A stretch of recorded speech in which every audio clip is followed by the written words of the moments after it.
Hey there. So today I just want to talk about setting yourself stretch goals. And this has come off the back of a conversation that I was having with a client this morning. And she cried after this conversation. And the reason being is because she suddenly had this realization that she's completely on her path. And what we were talking about was how she said, I'm not there yet. I'm not there yet. And when we reflected on what had been going on, she talked to me back in, I think it was March, April, when we started working together. We'd been working together before and she'd achieved these goals, and so she re-signed and said, I said, what's the big goal? And she said, her big goal. And she said, well, at the time she said, I don't even want to say it. I daren't even say it because it's just impossible, unimaginable, just, and really she, like, that whole kind of resignation, that feeling of like, it's impossible, but this is what I want. So I said, okay, let's work on that. Let's make it possible. Let's do it. So she was like, really? Okay. Oh, I don't believe it. So anyway, that's the starting point. Impossible.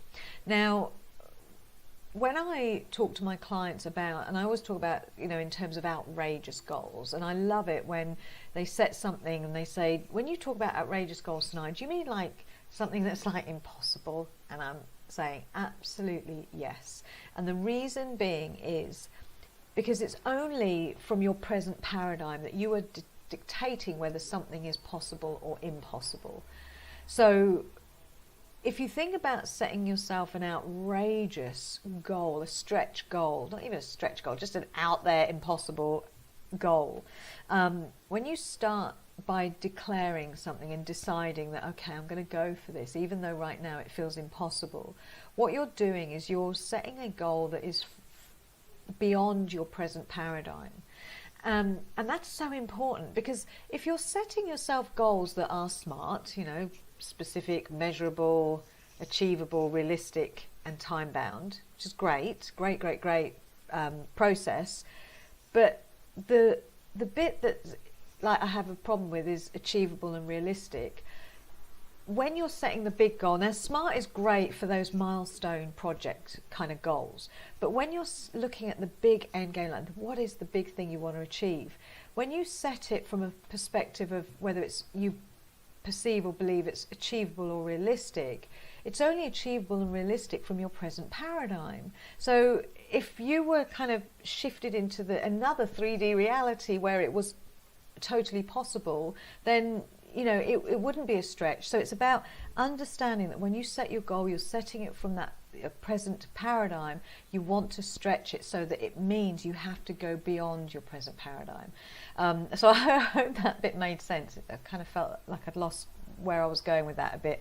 But essentially, what I'm saying is set a really bodacious, outrageous, impossible for you right now, or to you right now, goal. So that you step outside of your present paradigm, but also you then begin the journey of bringing the impossible into the possible. So how do you do that? The first thing is you focus. You focus on that thing that you haven't even dared speak out, that you haven't even dared to imagine because it feels too impossible. You start to focus on it. You start to journal about it. You start to talk about it in terms of like, this is possible. What would I like? How would I like it to look and feel, and start to bring it into your awareness, start to bring it into your field, so to speak.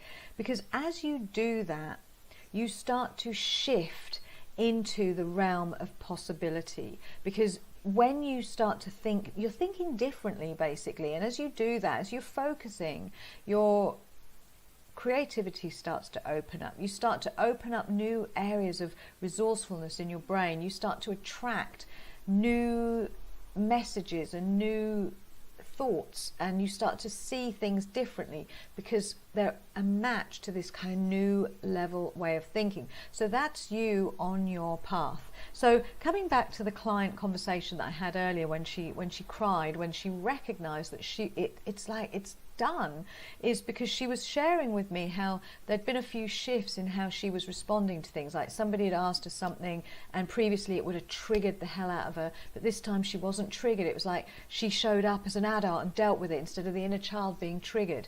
And she said, so she was celebrating how she responded to that. She then said, I'm starting to look at brochures and looking at prices of that thing that I thought was impossible only a few months ago.